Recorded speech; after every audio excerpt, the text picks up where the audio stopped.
Appartement ou immeuble de rapport? Que choisir? Si c'est un sujet qui vous intéresse, je vous invite à rester connecté jusqu'à la fin de cette vidéo. Je vous dis à tout de suite.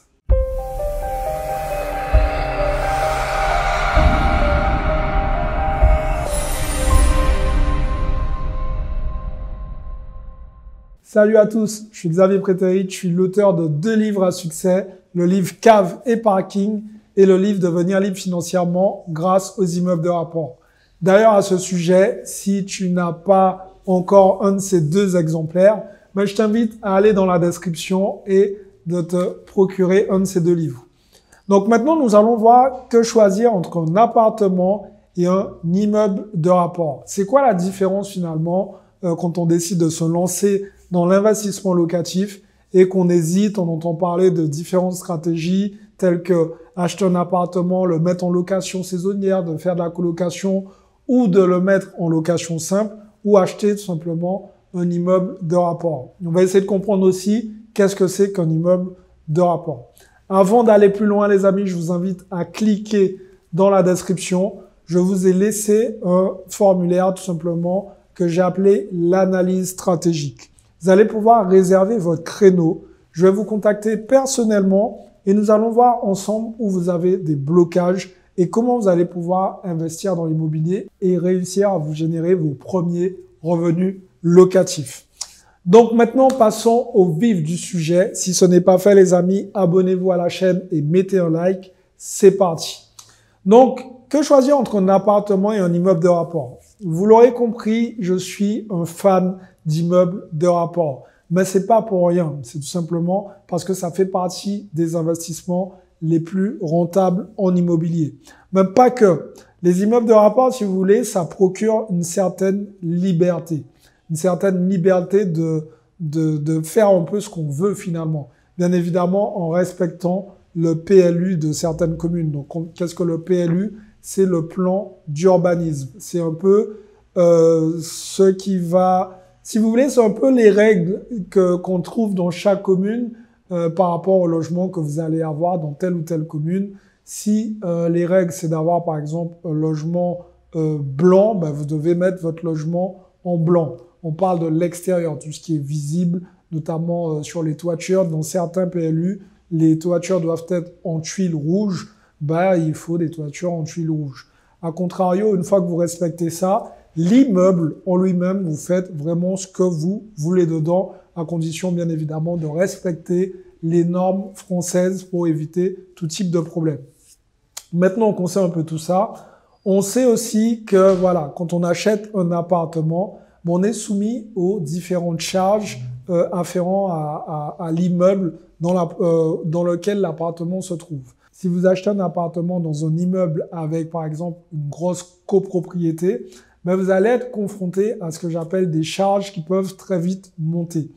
Donc, les charges de copropriété incluent un peu tous les frais annexes si vous voulez, de l'immeuble, notamment les lumières des parties communes, si vous avez un ascenseur, l'ascenseur, vraiment toutes les charges, notamment les poubelles, etc. Et finalement, toutes ces charges, ce sont des charges que vous allez devoir payer. Si vous avez un locataire, vous allez pouvoir imputer au locataire certaines charges. Mais pour les grosses copropriétés qui ont des charges très élevées, c'est sûr que c'est pas très intéressant puisque finalement, le locataire, quand il va voir un peu ce que vous proposez, si vous proposez un loyer qui fait 400 € et que derrière, il y a 150 € de charges, ça va refroidir un peu le futur locataire.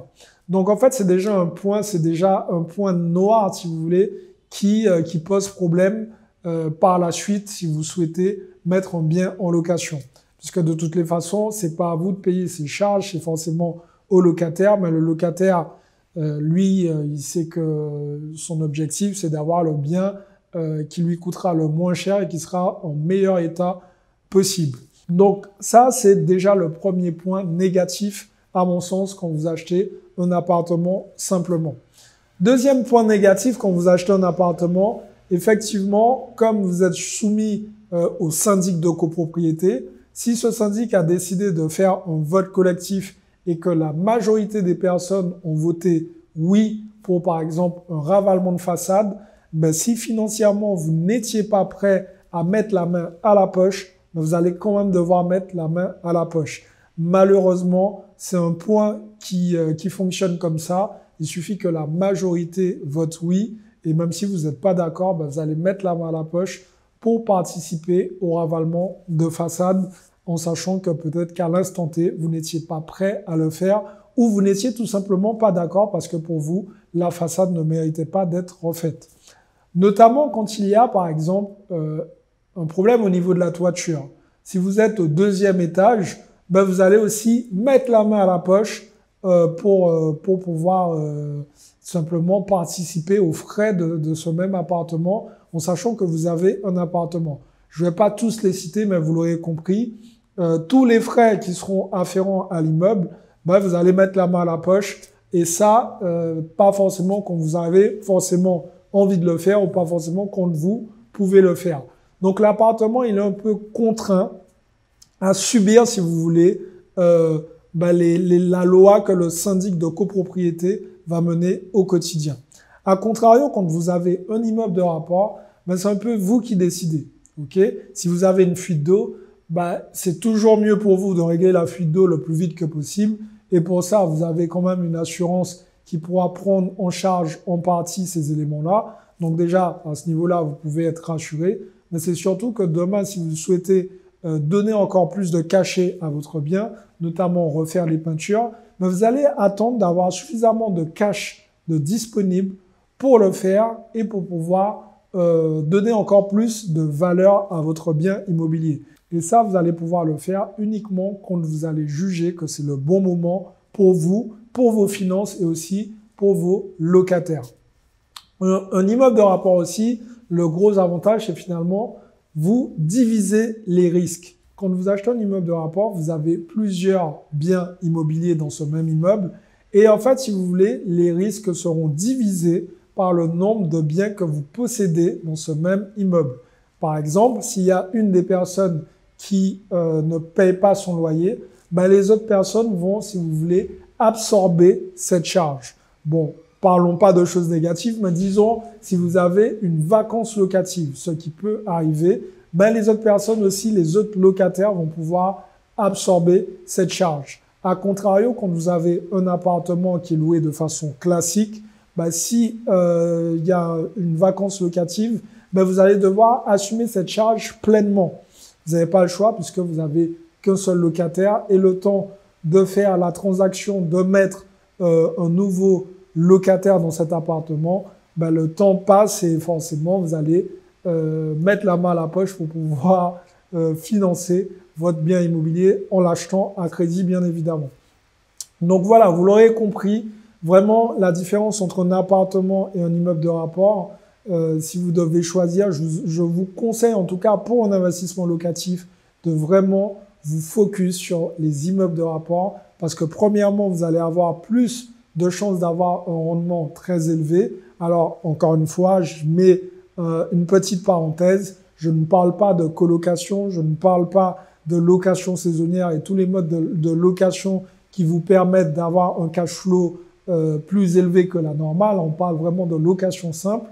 Mais avec l'immeuble de rapport, vous avez énormément d'avantages qui vous permettent justement de minimiser les risques, de générer plus de cash flow et surtout d'avoir un patrimoine plus conséquent plus rapidement puisque vous allez une fois chez le notaire et vous raflez la mise. Si vous achetez un immeuble de 5 lots par exemple, vous repartez avec par exemple 5 appartements. Quand vous achetez un appartement, vous faites exactement les mêmes actions. Vous allez chez le notaire, vous devez vérifier le bien, mais vous repartez avec un seul appartement. Voilà les amis, j'espère que cette vidéo vous a aidé à y voir plus clair.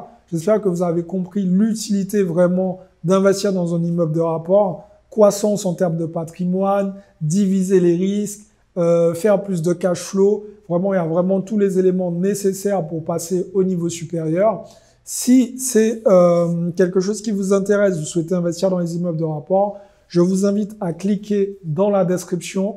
Dans la description, je vous ai laissé un lien qui s'appelle Immeuble de rentier. C'est une formation que je vous ai concoctée pour vous aider à acheter votre premier immeuble de rapport rentable et rapidement. Il vous suffit de cliquer et vous allez voir, vous suivez les instructions. C'est aussi simple que ça.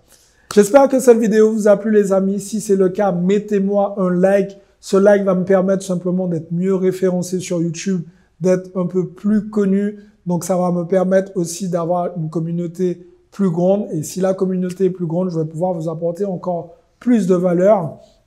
Je vous invite aussi les amis à partager cette vidéo, à vous abonner à la chaîne si ce n'est pas fait. Et pour les autres, comme d'habitude, passez à l'action parce que demain, c'est pour les faibles. Ciao tout le monde.